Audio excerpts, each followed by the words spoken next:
Bom dia mais uma vez, nossa live de leitura da palavra, de leitura da Bíblia. Seja muito bem-vindo, que Deus possa te abençoar de maneira sobrenatural, que o Espírito Santo possa nos conduzir nessa manhã mais uma vez. Seja bem-vindo, tô vendo muita gente chegando aí.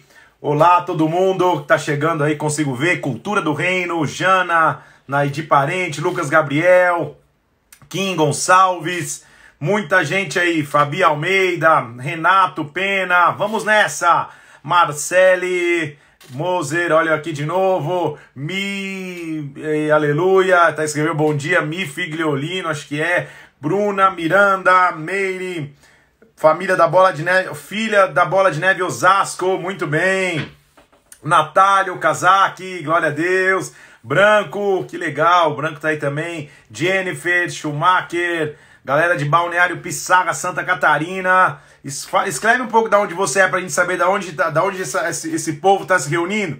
Galera de Santos, pessoal de Resende, Sabrina, Sassica, que legal, Sabrina. Galera da Bola de Neve Tabuão, Simone Moreira, Eunice Rocha, quanta gente, que bênção, a gente reunido de novo para ler a palavra de Deus, para estudar a palavra dele, Gabriel Mancini, Fábio Santos, pastor Fábio, Santista, glória a Deus, Santos, pastor lá da Bola de Neve de Natal, Rio Grande do Norte, pastor Ale Brandini da Barra da Tijuca, que legal, que bênção, Beatriz, Sânia aqui da Bola de Brasília, Juliana, Petris de Curitiba, pessoal de Santos, pastora Mila do Cômodo ao seu lado, essa tá bem pertinho, glória a Deus, galera da Bola de Neve da Itália, Rafael Monteiro, que bênção, Nayala, Varé, Bola de Neve Santo André, tanta gente aqui, que bênção, viu? Vamos orar, buscar de Deus hoje, nessa manhã, o que ele fala conosco na palavra.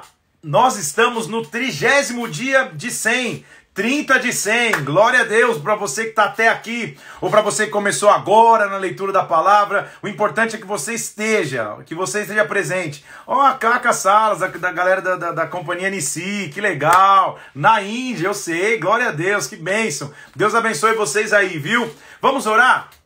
Pai, nós pedimos que Teu Espírito Santo venha sobre nós, que a Tua glória se derrame sobre as nossas vidas, Senhor, que nós tenhamos entendimento na Tua palavra agora, nos abre entendimento para a Escritura, para que nós possamos ouvir a Tua voz, para que o Senhor fale conosco, Senhor. Nós colocamos totalmente à Tua disposição, debaixo do Teu cuidado e controle, vem sobre as nossas vidas agora em nome do Senhor Jesus, em nome de Jesus.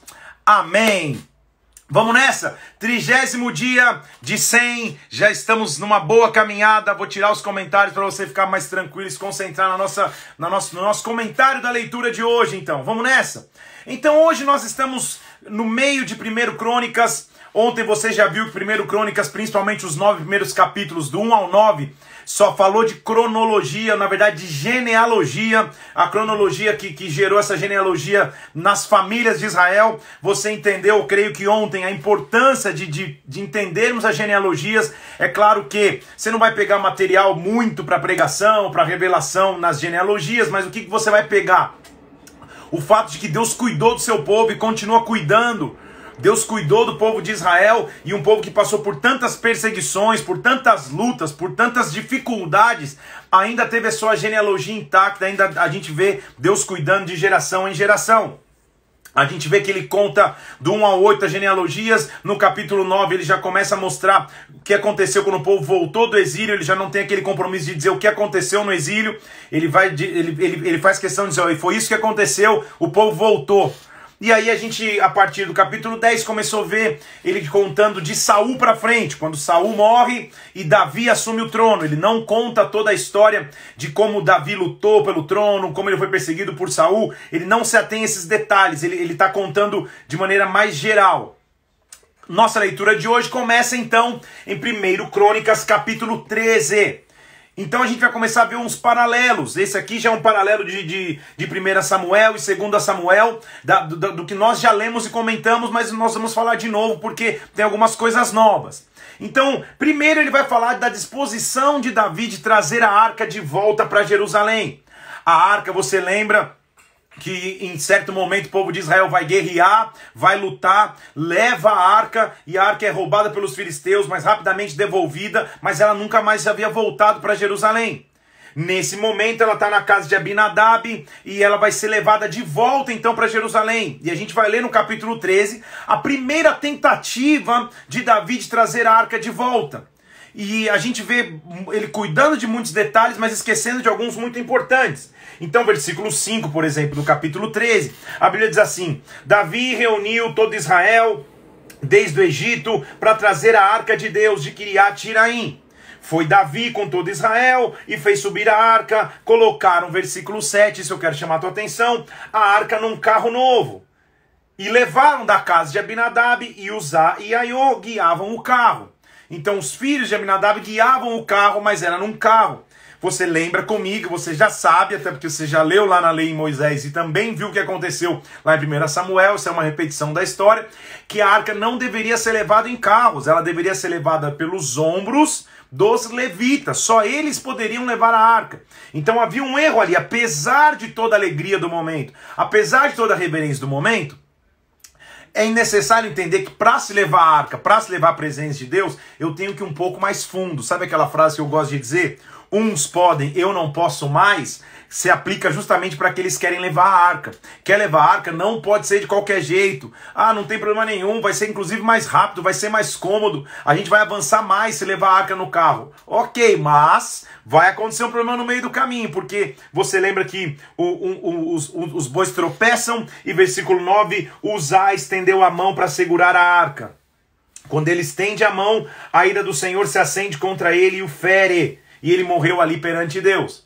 Davi ficou desgostoso com isso, ou seja, se sentiu mal em relação a isso. Eu já te expliquei isso no outro comentário, vou explicar de novo, porque talvez você esteja começando hoje, ou não tenha visto a última explicação do que aconteceu com Uzá. Há um registro bíblico que certa vez, justamente quando a arca estava sendo devolvida pelos filisteus para Israel, 70 homens morreram porque olharam o interior da arca. Aqui tinha 30 mil pessoas nessa comitiva. Se a arca cai, ela abre, o propiciatório sai e as pessoas olham para dentro da arca, todos morreriam. Então, no meu entendimento, Uzá sabia disso. Ele sabia que não podia tocar na arca, afinal de contas ele estava na casa de Abinadab, onde a arca ficou durante muito tempo. Então, apesar de saber que ele não podia encostar na arca, ele também sabia que se o povo olhasse para dentro da arca, todo mundo morreria. Então ele se sacrifica. Uzá é o símbolo de um sacrifício pelo todo. Ele também, para mim, é uma simbologia, um tipo do que seria Jesus Cristo. Ele põe a mão na arca, a arca não abre, a arca não cai, mas ele morre. Só que Deus estava querendo ensinar no todo para Davi. Davi, quer reconduzir a arca? Então reconduz com reverência completa. Quer conduzir a arca? Tenha um compromisso profundo com todos os meus mandamentos e ordenanças. A gente vai ver isso lá na frente. Então ele morre e a arca então fica na casa de Obed-Edom por 3 meses. Tipo, vamos replanejar, vamos refazer a estratégia, porque deu ruim aqui a primeira tentativa. Capítulo 14 é uma repetição do que a gente já viu, que é quando finalmente o Davi reconhece e entende que Deus o havia confirmado como rei. E é interessante como ele reconhece e entende. É quando um tal de rei Irão, lá de Tiro, manda para ele madeiras para ele construir uma casa para si. Quando ele recebe essas madeiras e uma casa vai ser edificada para ele, o capítulo 14, versículo 2 diz que então Davi reconheceu que o Senhor o confirmara rei sobre Israel, por amor do seu povo, porque o seu reino tinha se exaltado. Por que eu estou dizendo isso? Porque até agora a gente tinha um Davi que nunca tinha uma casa.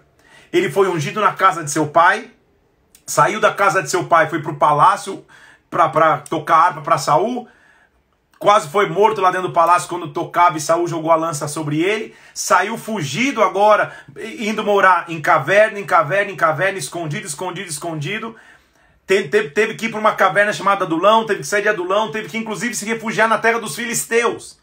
Então ele nunca teve casa para si. Quando ele chega agora em Israel, e Deus o confirma, da maneira que um rei vizinho manda materiais para ele construir uma casa, ele fala, poxa, finalmente vou ter uma casa para mim. Finalmente uma casa vai ter construída. Então ele entende que Deus o fez como rei. Foi a maneira que Deus o fez entender. Ele continua dizendo no capítulo 14, já que ele está muito interessado em genealogias, qual foram os filhos de Davi em Jerusalém. Ele faz questão de citar, porque aí vai aparecer Salomão, versículo 3 e 4. Davi tomou mais mulheres em Jerusalém e nasceram seus filhos. Versículo 4, o último que está mencionado no versículo 4 é Salomão. Então Salomão entra na história, porque ele faz questão de mencionar, porque nós vamos saber, nós já sabemos da importância de Salomão na história. Davi então derrota os filisteus a partir do versículo 8, aquela famosa batalha que primeiro ele diz: Senhor, eu vou subir, subo ou não subo? Deus fala: sobe, eu te dei. Ele ganha. Aí os filisteus voltam de novo, ele consulta de novo: Senhor, eu vou subir? Não, não sobe, vai por detrás das amoreiras, mostrando a dependência que Davi tinha. Ele não ia guerrear de qualquer jeito, ele não ia guerrear só porque achava ter um exército mais forte, ele dependia de Deus. Então esse trecho aqui mostra a dependência, só para você ver, ó. Versículo 10 do capítulo 14, Davi consultou ao Senhor, dizendo: Senhor, eu subo contra os filisteus? E a resposta: Senhor, sobe, eu te entregarei. Aí os filisteus voltam de novo para guerrear. Versículo 14, de novo Davi consultou a Deus. E o Senhor respondeu: agora não subirás após deles, rodeias por trás. Ou seja, o que a Bíblia está tentando me mostrar aqui? É importante a gente entender e aprender. Que não é porque você foi de uma maneira numa guerra e ganhou de um jeito que toda vez vai ser da mesma forma. A tua dependência tem que ser a Deus para cada batalha. Então, Senhor, não é só porque eu fiz esse jeito uma vez e agora eu tenho que fazer todas. Senhor, eu subo de novo? Dessa vez não. É outra estratégia. Então, quem escuta a Deus, quem depende de Deus, nunca é pego de surpresa, porque Deus sempre o avisa antes. Ok? Aí a gente vai ver o capítulo 15, onde a gente começa a ver o princípio da condução da arca começando a ser restaurado. Então Davi agora vai começar a separar levitas para a condução da arca. A primeira vez vai no carro de boi, Uzá e Aiô, que já estavam na casa de Abinadab, vão conduzir a arca, e não deu nada certo, você viu. Agora a casa tá lá, a arca está lá esperando na casa de Obed-Edom, só que Davi vai reestratejar, ele vai fazer de novo uma estratégia, mas agora na maneira correta, chamando os levitas. Então capítulo 1, Davi fez casa para si mesmo, armou a arca, um lugar para a arca de Deus e preparou uma tenda. Então ele construiu a casa com cedro, com a madeira que o rei Irão tinha mandado lá, o rei de Tiro, mas ele deixou já um local, uma tenda preparada para a arca. Agora está tudo preparado para receber a arca, a estrutura está pronta, agora eu vou começar a trazer a arca.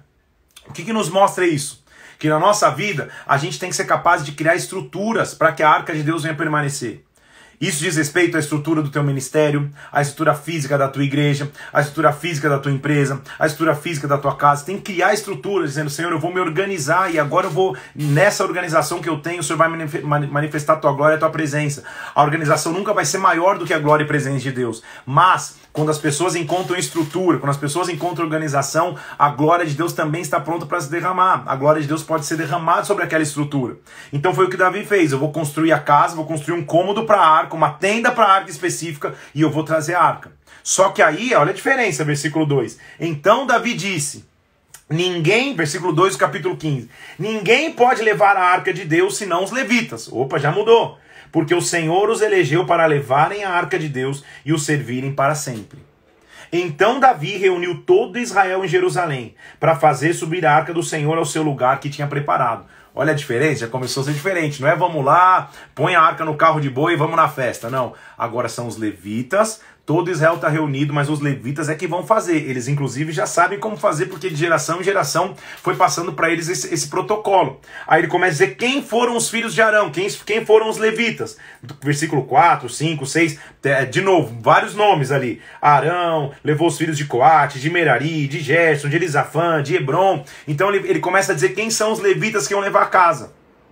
A arca para casa. Versículo 11. Chamou Davi os sacerdotes Zadok e Abiatar e disse para eles: vocês são os cabeças das famílias dos levitas.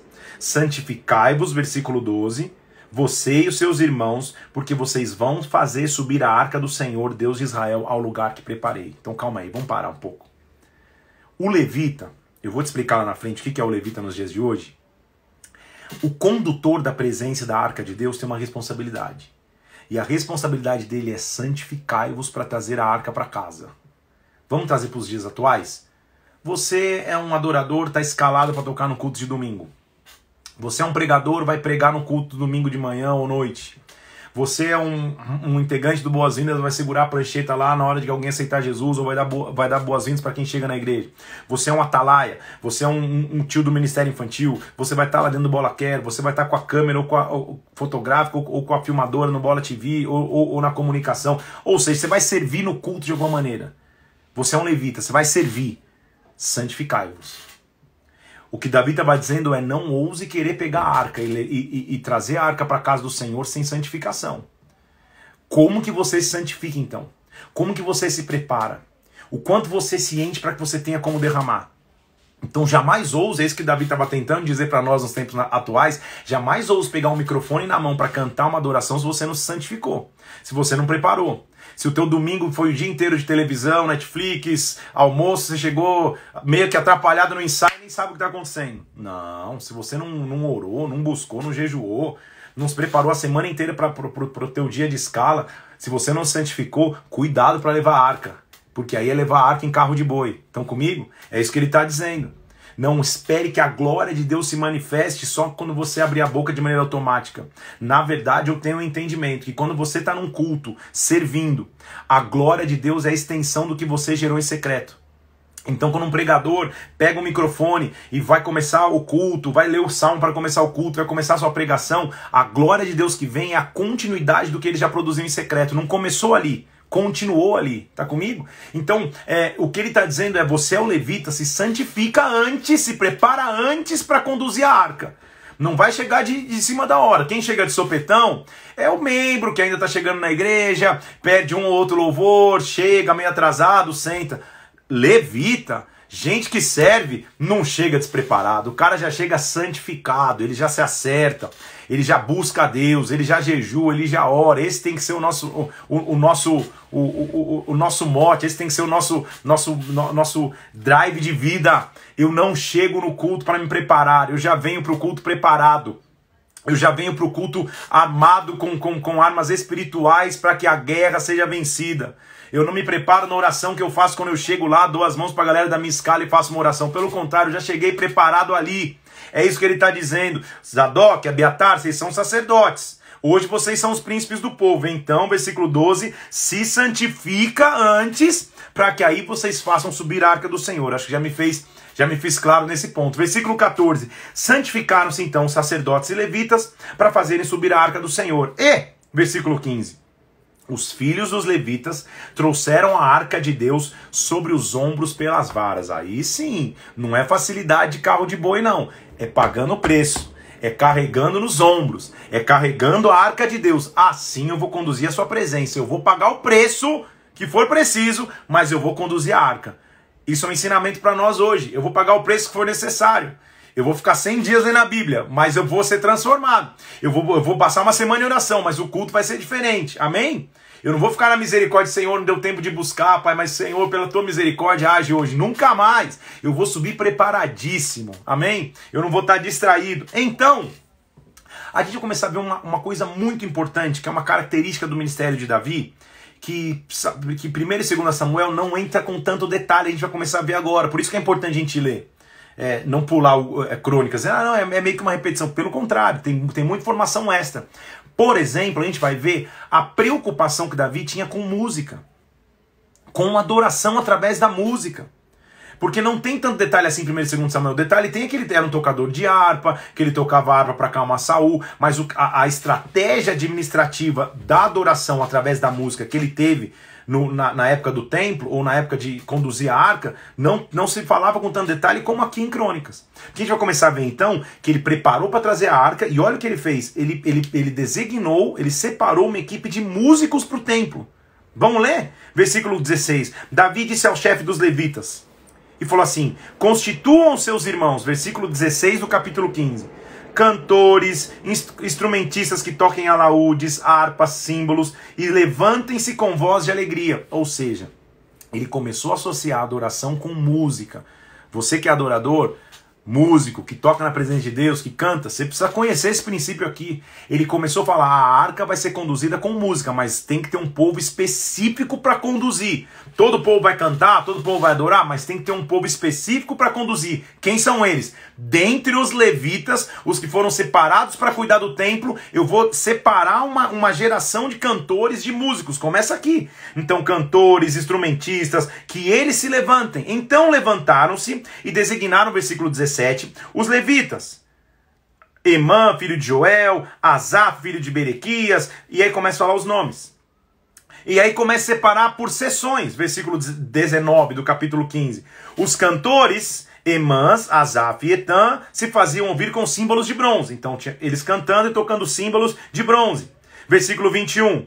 Versículo 20. Zacarias, todos os nomes, com alaúdes e voz de soprano. Versículo 21, Matitias, e todos os nomes, com harpas em tom de oitava para conduzir o canto. Você começa a perceber que a organização que tinha no canto, tinha cara com alaúde, tinha cara soprano, tinha cara com tom de oitava. Kenanias, versículo 22, chefe dos levitas músicos, tinha como encargo dirigir o canto, ele era perito nisso. Você já imaginou a excelência desse coral e desses instrumentistas? Ele está explicando aqui. Versículo 24, os sacerdotes tocavam trombetas perante a arca de Deus. Então, há uma sessão específica aqui agora mostrando como a música começou a ser tão importante, mas não era toca aí de qualquer jeito, não. Tinha gente perita no canto, tinha cara perito em instrumento. Você imagina o que era o som desses instrumentos, dessa adoração através do canto. Assim a arca foi levada para Jerusalém. Então tinha uma sessão específica de caras que faziam com excelência o seu canto e a sua adoração. Versículo 25, então, fizeram subir com alegria a arca do Senhor da casa de Obed-edom. Davi é vestido num manto de linho, versículo 27, Davi vestiu uma estola sacerdotal e muitos vestindo estola sacerdotal. Ele conta rapidamente o momento que Mical despreza-o por vê-lo dançando. Lembra, em 2 Samuel tem mais detalhes disso. Aqui ela só diz que ela o desprezou porque ela o viu dançando. Lembra que ela falou que papel de rei, isso lá em 2 Samuel que a gente leu? Ele só menciona isso aqui. Quando a arca chega, Davi, capítulo 16, começa a oferecer os sacrifícios. Introduziram a arca do Senhor, a colocaram na tenda que Davi já tinha preparado, trouxeram holocaustos e ofertas. Quando Davi acabou de fazer os holocaustos, versículo 2, capítulo 16, abençoou o povo em nome do Senhor. Todo Israel se repartiu, cada um foi para sua casa e... Versículo 4, Davi designou dentre os levitas os que haviam de ministrar diante da arca do Senhor, celebrar e louvar e exaltar o Senhor Deus de Israel. A saber, Asaf e todos que ficaram ali. O que aconteceu? Nós vamos começar a perceber que agora os músicos e os levitas iam se dividir em turnos e 24 horas, 7 dias na semana, existia adoração acontecendo no local onde a arca estava. A adoração não cessava mais, a adoração não parava mais. Então ser um adorador segundo o coração de Deus, e todos nós somos adoradores, é por 24 horas ao dia, 7 dias na semana, exaltá-lo. Você não vai ficar cantando o tempo inteiro, mas você vai ficar adorando o Senhor, adorando com as suas atitudes, adorando com os seus pensamentos, adorando com a tua entrega, adorando com a tua música, adorando com a tua adoração, com o teu louvor. Agora, havia um povo específico que conduzia essa adoração. Aí Davi começa a escrever seus salmos de ações de graças. Muito que ele vai dizer aqui a gente consegue achar no livro de Salmos de novo, mas nasceu nesse momento.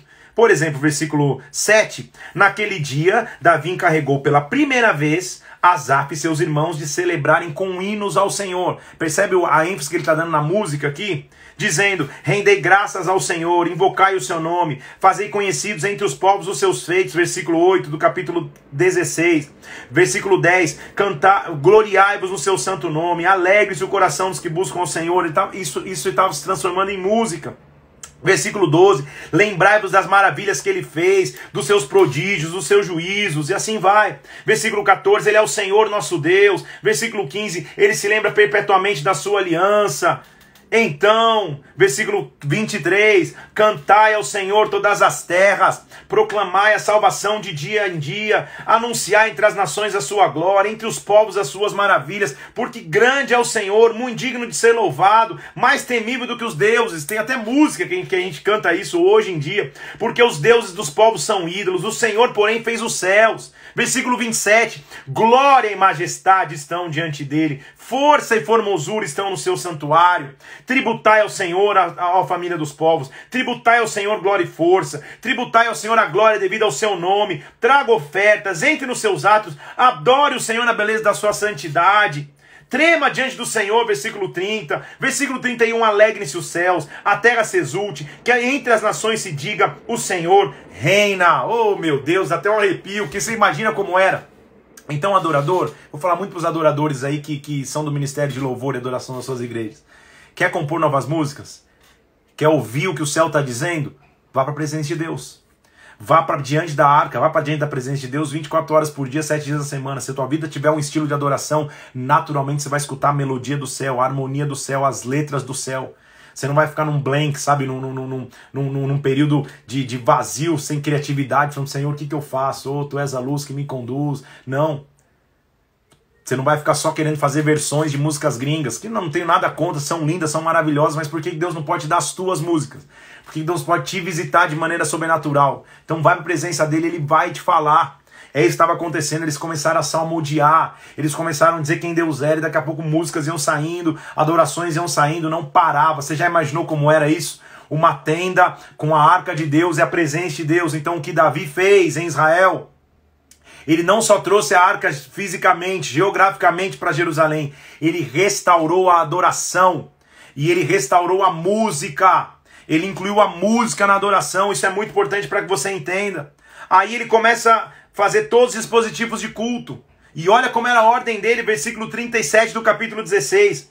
Davi deixou diante da arca da aliança Asaf, que é o cara da música, e seus irmãos, para ministrarem continuamente perante ela. Aí, ó, não parava, era contínuo, era adoração 24 horas, era o tempo inteiro, turnos e turnos de adoração. Versículo 40, para oferecerem continuamente ao Senhor holocausto sobre o altar pela manhã e à tarde. Então ficava um grupo lá na frente da arca adorando com música, e outro grupo comandado por Zadok oferecendo sacrifício de manhã e de tarde, no começo do dia e no final do dia, de manhã e de tarde. Todo dia isso acontecia. Você já imaginou a glória que devia ser? A presença que devia ter? Deus nos chamou como adoradores, como reis e sacerdotes. É a nossa função adorá-lo o tempo inteiro, exaltá-lo o tempo inteiro. Só que Davi era um cara segundo o coração de Deus, e o capítulo 17 vai reafirmar a aliança que ele fez com Deus. Porque ele vê tudo isso acontecendo, já estava lindo, hein?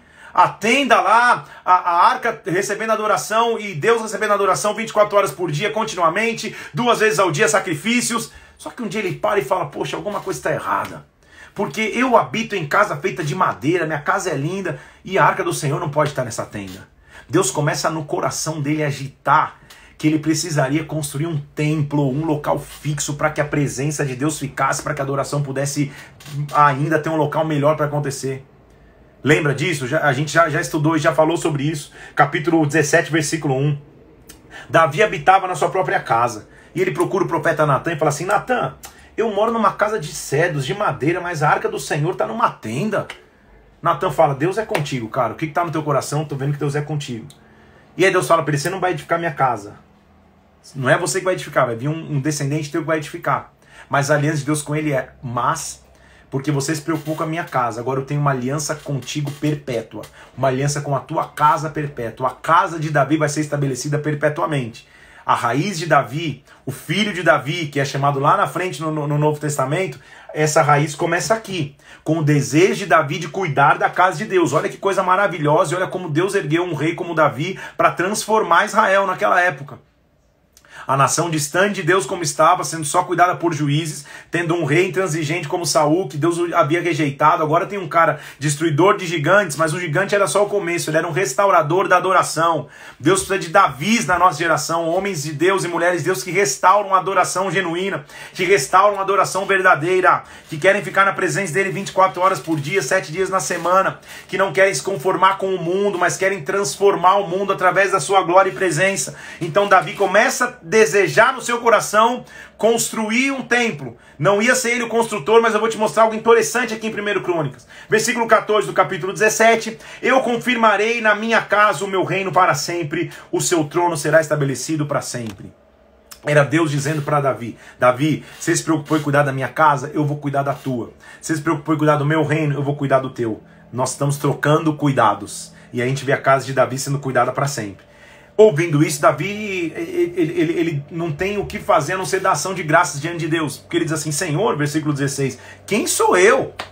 Quem é a minha casa para que o Senhor tenha feito isso comigo? Quem sou eu, Deus? Senhor, eu sou um pequeno, eu sou um rejeitado, nem meu pai me dava tanto valor, mas, Senhor, isso foi pouco aos teus olhos. Senhor, versículo 17, o Senhor me tratou como se eu fosse um homem ilustre, Senhor Deus. Oh, que maravilha!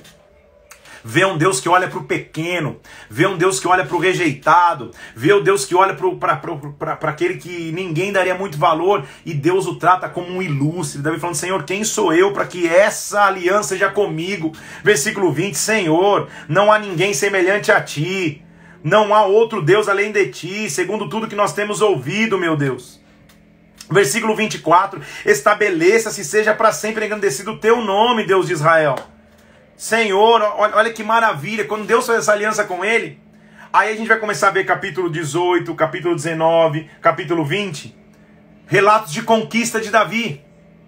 Davi começa a conquistar e vence os filisteus, Davi vence os moabitas, Davi vence os amonitas, os sírios, ele começa a vencer todo mundo. Por quê? Porque ele tinha aliança com Deus. A gente começa a ver um Deus vitorioso, um rei vitorioso, porque confiava em Deus que trazia vitórias. Então por quê? Porque a base dele era ser um adorador. Então a nossa vitória na guerra começa na adoração. A minha, a tua vitória na guerra começa na adoração. Quando o teu coração estiver começando a ficar apertado, quando você estiver começando a ficar com medo, quando você estiver começando a ficar desesperado, primeiro, encontra o lugar onde a arca se perdeu. Busca a arca novamente. Traz a arca sobre os ombros, paga o preço. Fixa a arca no local mais importante da tua casa e adora perante ele 24 horas por dia. É óbvio que eu não estou falando de algo físico. Não estou falando de você comprar uma arquinha e colocar e ficar se curvando na frente da arquinha. Não, é bonito ter como objeto de decoração, como lembrança, ótimo. Mas a arca hoje, a presença de Deus, é a própria presença do Espírito Santo. É o entendimento que você tem intimidade com Jesus Cristo. Então encontra onde se perdeu, traz para o centro da tua vida, adora diante dele 24 horas por dia, e aí você vai ter inspiração e você vai ter conquista. É o que Davi está dizendo. Davi tinha inspiração agora de Deus, e agora ele tem conquista. Ele vai vencendo, vai atropelando um exército atrás do outro. Inclusive a Bíblia registra que ele ganha mais gigantes. Se você achou que foi muito ele matar Golias, capítulo 20, versículo 4, houve na terra de Gézer, contra os filisteus, os descendentes de gigantes, e os filisteus foram subjugados. Ainda houve outra guerra contra os filisteus. Ele matou Elanã, feriu Alami, que era irmão do Golias, cuja haste tinha um eixo de tecelão, ou seja, uma lança gigantesca. E Deus foi dando vitória. Deus foi dando vitória. Surgiam gigantes, ele ia vencendo. Golias foi só o test drive. Golias foi só a amostra grátis do que seria a vida de Davi, dependente de Deus. Aí nós vamos começar, percebe que até agora ele não contou e ele não vai falar nada do que foi descrito lá em 2 Samuel, do que aconteceu com Davi e Absalão, do que aconteceu com Amnon e Tamar. Lembra do incesto, que ele força Tamar a se deitar com ele, e aí ele é morto por Absalão. Ele não vai dizer que Absalão traiu seu pai, que fugiu, que fez armação contra ele, que quis assumir o trono. Ele não vai contar nada disso. Não é o interesse dele contar isso por algum motivo aqui, até porque a gente já leu ali antes. Mas ele já pula a história toda e vai mostrar lá na frente quando Davi levantou o censo. Inclusive o adultério de Davi ele não menciona em Crônicas. Ele vai contar lá na frente como que Davi fez o censo, que foi considerado um erro. Não há uma explicação lógica, mas a explicação que se subentende é que fazer o censo significava confiar na sua própria força. Um homem, um menino que teve que aprender desde o começo que ele era o menor, que ele era a minoria, que ele sozinho derrotou um gigante, que fugindo de Saul Deus o protegeu. Quando o seu exército começa a crescer, ele começa a conquistar vitórias, por algum motivo ele se preocupa em fazer o censo agora, ou seja, em medir naturalmente o que Deus o dava sobrenaturalmente. E a Bíblia mostra inclusive quem o influenciou a levantar o censo, a tentar se contabilizar. Versículo 1 do capítulo 21. Então, olha que importante. Satanás se levantou contra Israel e incitou Davi a levantar o censo. Satanás influenciou Davi a levantar o censo. Ou seja, a mania de grandeza ou de querer se engrandecer foi uma raiz de orgulho no coração dele. Joabe, inclusive, que era o comandante da guarda, falou assim, é isso mesmo que você quer? Deus já nos daria a vitória, mesmo assim ele insiste e eles saem para contar. Isso desagradou a Deus. Você lembra comigo que Deus o oferece 3 opções de castigo. Ele diz assim, ou os inimigos de vocês vão perseguir vocês por 3 meses, ou vocês vão ter 3 anos de fome, ou então 3 dias da espada do Senhor. Davi pensa, pá, calma aí, 3 anos de fome, 3 meses de perseguição de inimigo, 3 dias da espada do Senhor? Sei lá, vamos de 3 dias da espada do Senhor, ele escolhe esse castigo, e a Bíblia diz que 70 mil, se eu não me engano aqui, ó, vamos ver. 70 mil pessoas, olha lá. 3 anos, versículo 14, isso mesmo. Então o Senhor enviou peste a Israel, versículo 14 do capítulo 21. E caíram em Israel 70 mil homens. E quando ia destruir Jerusalém, o anjo do Senhor estava para destruir, o Senhor falou, não, chega, tá bom. E aí o anjo coloca a espada e guarda a espada de novo. Davi então ergue um altar, se reconcilia. E aí depois dessa experiência traumática e difícil, é que Davi começa a olhar, e aí isso que vai começar a ficar importante, porque o que nós vamos ler agora não tem registrado em 2 Samuel, nem 1º nem 2 Samuel. A gente conhece o templo como o Templo de Salomão, mas o Templo de Salomão, no meu entendimento, Salomão pegou o nome, óbvio, porque ele foi o edificador. Mas a gente vai ler agora de onde surgiu a inspiração, de onde surgiu a ideia para esse templo. Porque a Bíblia diz lá no final do capítulo 21, no versículo 28, que Davi olhou naquele local e falou, opa, esse é o local onde nós vamos construir o templo. Ele começou a procurar, sei lá que terreno ele achou ali, ó. Vendo Davi, versículo 28, naquele mesmo tempo, que o Senhor lhe respondera na eira, ele tinha acabado de fazer um sacrifício com o Senhor. O tabernáculo de Moisés que fizeram no deserto, o altar do local estavam naquele tempo no alto de Gibeão. Davi não podia ir até lá para consultar a Deus. Ele estava atemorizado por causa da espada do anjo do Senhor. Então, o que Davi disse? Versículo 1 do capítulo 22. Aqui vai se levantar a casa do Senhor, Deus de Israel, para holocausto. Então, quem escolheu o terreno e o local do templo? Davi. Salomão edificou e construiu. Mas isso não está mencionado em 1 e 2 Samuel. Nós vamos ler agora em Crônicas. Como Davi preparou o terreno, a atmosfera e inclusive o planejamento para a construção do templo. Salomão foi muito importante, óbvio, mas Salomão ele continuou um legado que se iniciou em Davi. Isso é importante a gente entender. Então Davi, versículo 2, pediu para que fossem ajuntados estrangeiros que estavam na terra de Israel, encarregou pedreiros que preparassem pedras para se edificar a casa do Senhor. Davi aparelhou, versículo 3, ferro em abundância, pregos das folhas, das portas, também bronze em abundância, madeira de cedro, versículo 4, sem conta. Todos isso os sírios traziam, os tírios traziam para Davi em grande quantidade. Então quem começou a preparar? Davi.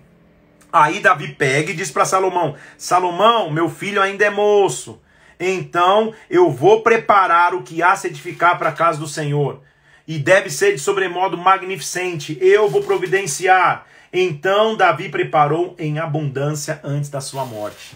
Então aqui estamos descobrindo, queridos irmãos, que o templo de Salomão é um legado de Davi. Não nasceu somente na cabeça de Salomão. Davi deixou tudo preparado. Davi preparou os materiais, Davi preparou a ideia, Davi sabia que Salomão era novo. E aí Davi vai instruir Salomão, versículo 6. Então Davi chamou Salomão, seu filho, e lhe ordenou que edificasse a casa do Senhor, Deus de Israel. Você percebeu então como começa a construção do templo de Salomão? Não é que Salomão acorda um dia e fala, o que farei? Vou construir um templo. Não. Ele estava debaixo de um mandamento, de uma ordem do seu pai Davi. É um legado de Davi. A adoração deixa um legado para a próxima geração. O adorador deixa um legado para a próxima geração. O adorador tem o plano de Deus, a estratégia do que vai acontecer até quando ele não estiver mais vivo, porque ele deixa um legado. Ele chega para Salomão e fala, Salomão, já estou deixando tudo pronto, hein?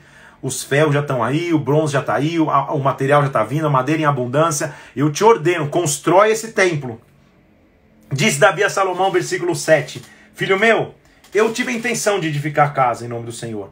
Mas a palavra do Senhor veio a mim dizendo que eu derramei sangue em abundância. É óbvio que eu e você sabemos do que ele está falando. Não só das guerras, mas também do fato dele ter mandado o seu chefe de exército morrer na guerra para ficar com a esposa dele. O adultério dele, a história que a gente já conversou. Mas Deus me prometeu que nasceria um filho. E que nesse filho, versículo 9, a terra teria descanso dos inimigos. E eu deveria chamá-lo Salomão. Salomão significa paz. Este filho vai edificar a casa do meu nome. Através desse filho, eu vou estabelecer o meu reino para sempre. Agora, olha que importante. Nós já vimos que o tempo de Salomão foi um tempo de prosperidade. E Salomão foi o homem mais rico que já existiu. Mas sabe debaixo de quem ele estava? Sabe debaixo de que bênção ele estava? Versículo 11. Agora, pois, meu filho, deixa eu falar de novo. Agora, pois, meu filho, o Senhor esteja contigo para que você prospere e edifique a casa do Senhor, como Deus te disse.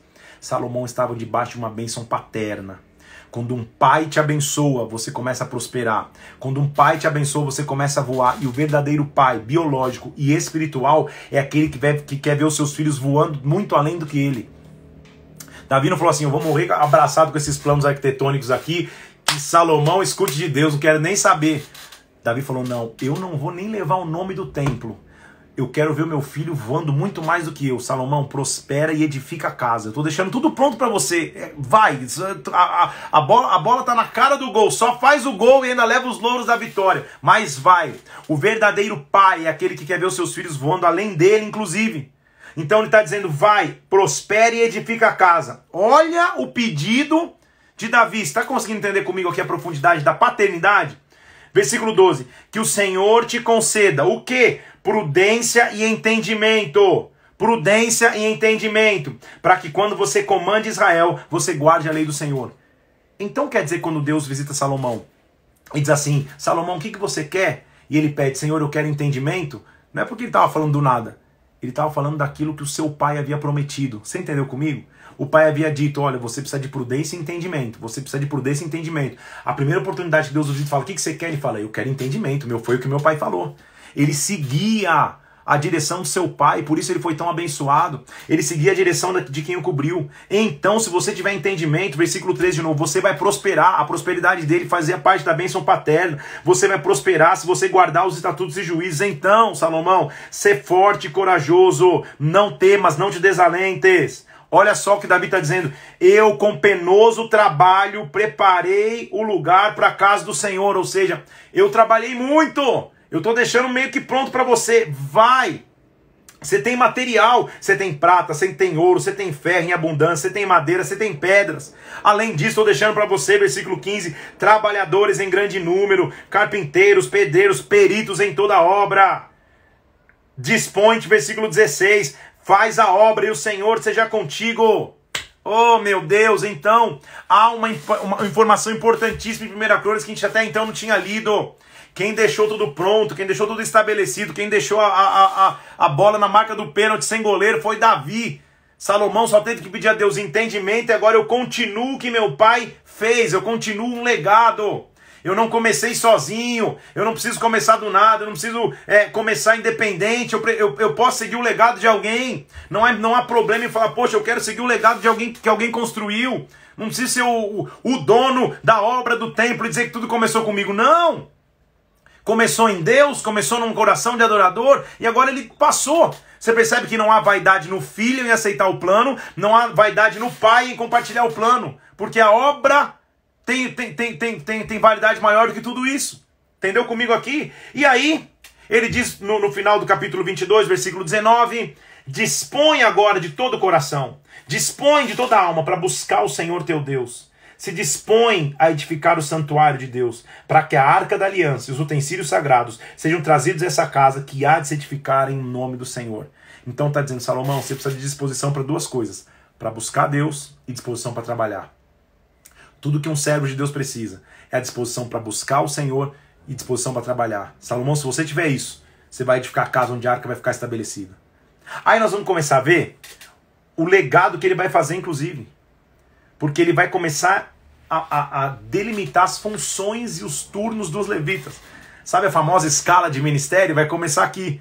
A escala ministerial que você tanto ama, vê teu nome, que se alegra e celebra, vai começar aqui. Porque Davi, de novo, versículo 1 do capítulo 23, sendo já velho e farto de dias, constituiu seu filho Salomão, rei de Israel. A gente lembra como ele constituiu, lembra? Fez sentá-lo em cima da sua mula e tudo mais. Foram contados os levitas de 30 anos para cima, e contaram o número de levitas. Aí vai falar todos os levitas foram contados. Versículo 6. Davi os repartiu por turnos. Davi começou a estabelecer os turnos.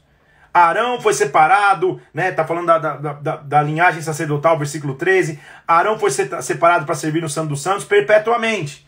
Então ele separou as descendências de Arão para servir no Santo dos Santos. E também os descendentes de Moisés, que foram contados entre a tribo de Levi, versículo 14.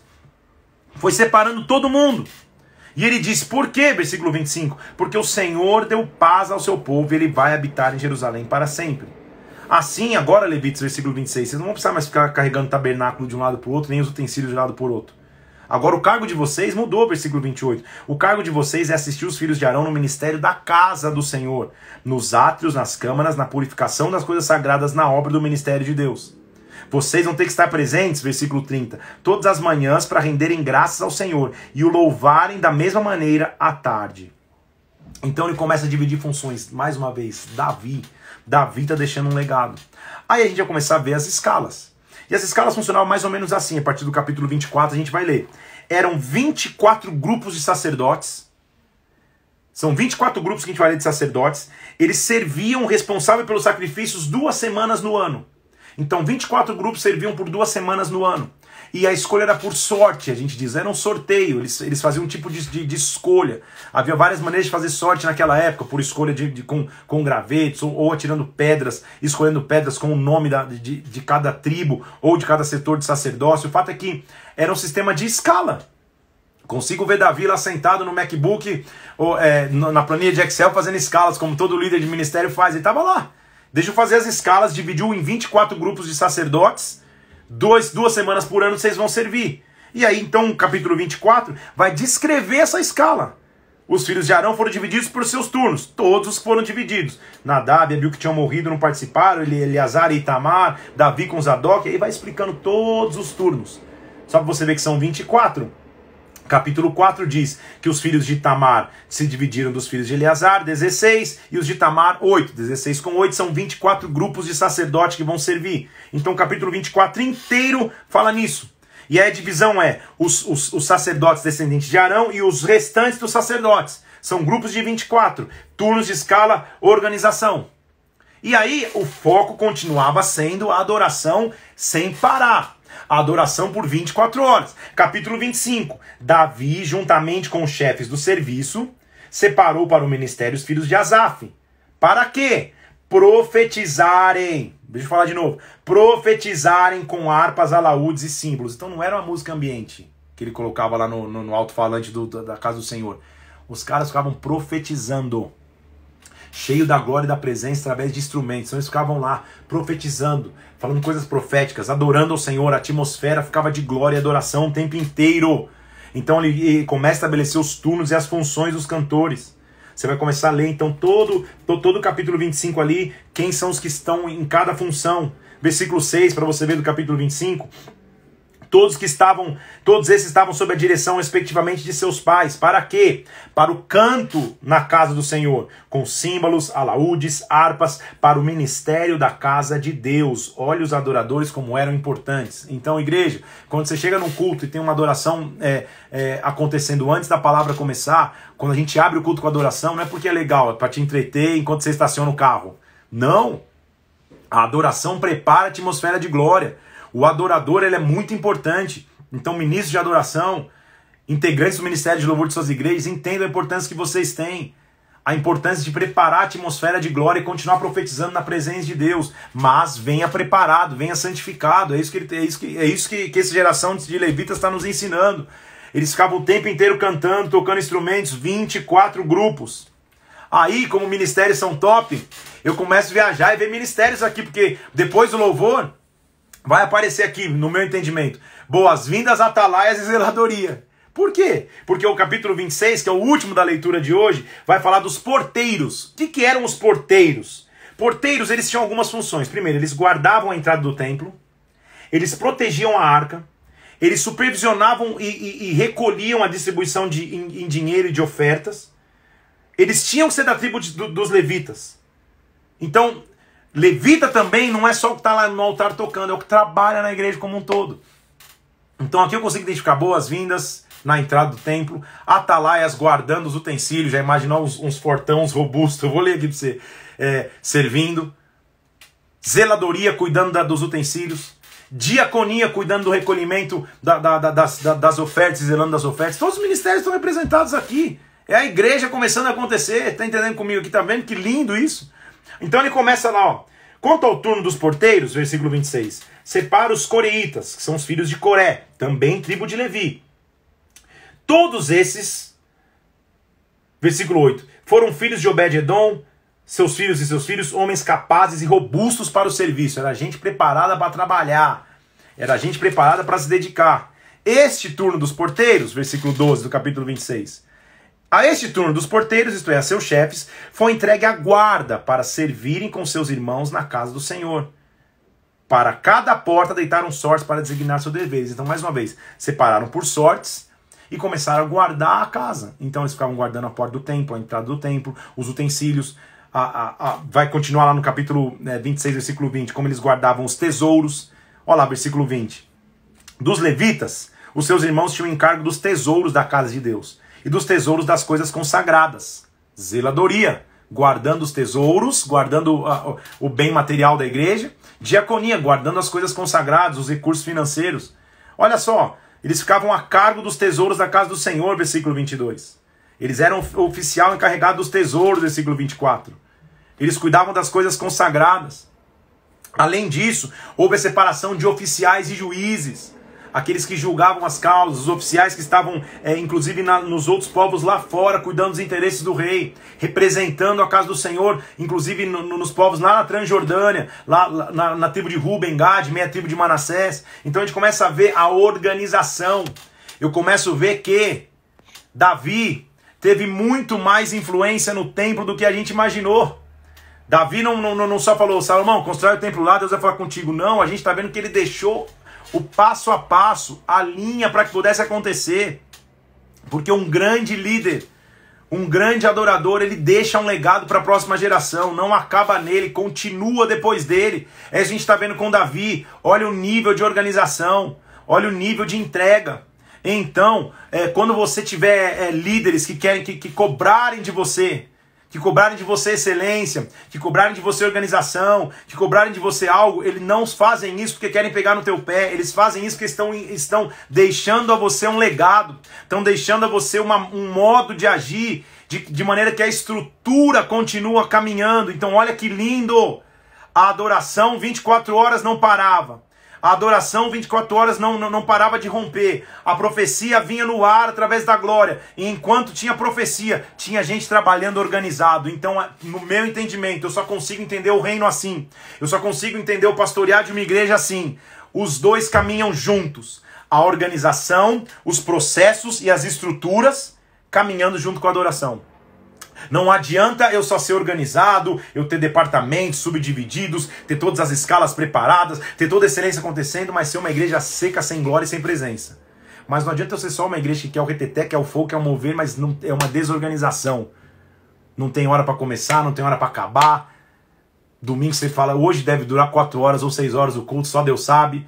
Hoje eu não sei o que vai acontecer, também não consigo enxergar isso. Para mim é na associação dos dois. Quando você adora, é cheio da glória e da presença de Deus. Mas quando você também se organiza na estrutura, aí a gente encontrou uma bomba no reino espiritual que destrói o inferno. Amém? Vamos nessa, gente. Vamos avançar. Isso aí, pastora Natália. Live obrigatória para todos que servem na casa do Senhor. É verdade. Como eu gostaria que todos que servem assistissem essa live. Vai ficar 24 horas no ar. Se você é líder de ministério, se você é pastor na frente de uma igreja, eu quero te incentivar. Eu vou fazer isso com os meus aqui. Você que é líder de ministério aqui em Brasília, que está assistindo essa live agora, vai ficar 24 horas. Manda dá uma direção, fala, pô, galera dos ministérios, assistam essa live, entendam a importância de ter adoração e de ter organização. Essa matemática é uma bomba no mundo espiritual. Vamos nessa, gente, vamos avançar. Deus é maravilhoso. A pastora Natália falou, já vai baixar o decreto. Vamos nessa. O que eu quero te dizer? Em breve eu vou começar a disponibilizar esses momentos de live de Bíblia no meu YouTube. Então eu tenho um canal do YouTube que é Felipe Parente. É só você procurar ali. Se inscreve lá nesse canal pra gente bombar esse canal. E daqui a pouco eu vou começar a soltar desde o começo, desde Gênesis, tá? Para você poder assistir e ficar lá no ar para você poder indicar para alguém. Então, terminado essa live, se inscreve ali, vai se inscrever pra gente poder junto bombar esse YouTube e assistir. Daqui a pouquinho eu vou começar a colocar, não é agora, em breve, mas daqui a algumas semanas já vai começar a rolar desde o começo. Assiste essa live de novo, são 24 horas no ar, até amanhã essa live fica aqui. Deus nos chamou como edificadores da casa. Então o que eu preciso? Fazendo um resumo do que a gente acabou de ler. Primeiro, eu preciso me santificar antes. Se eu me santifiquei antes, eu estou apto a trazer a glória. Se eu me santifiquei antes, eu estou apto para trazer a presença. Agora, santificado, eu trago a presença de Deus. Mas eu não trago de qualquer maneira. Eu trago num ambiente de organização, num ambiente de estrutura, onde cada um sabe o que está fazendo, onde as funções estão divididas e estabelecidas. Assim, tudo flui de maneira mais adequada. Assim, a igreja cresce. Assim, a igreja avança. Amém? Deus te abençoe em nome de Jesus.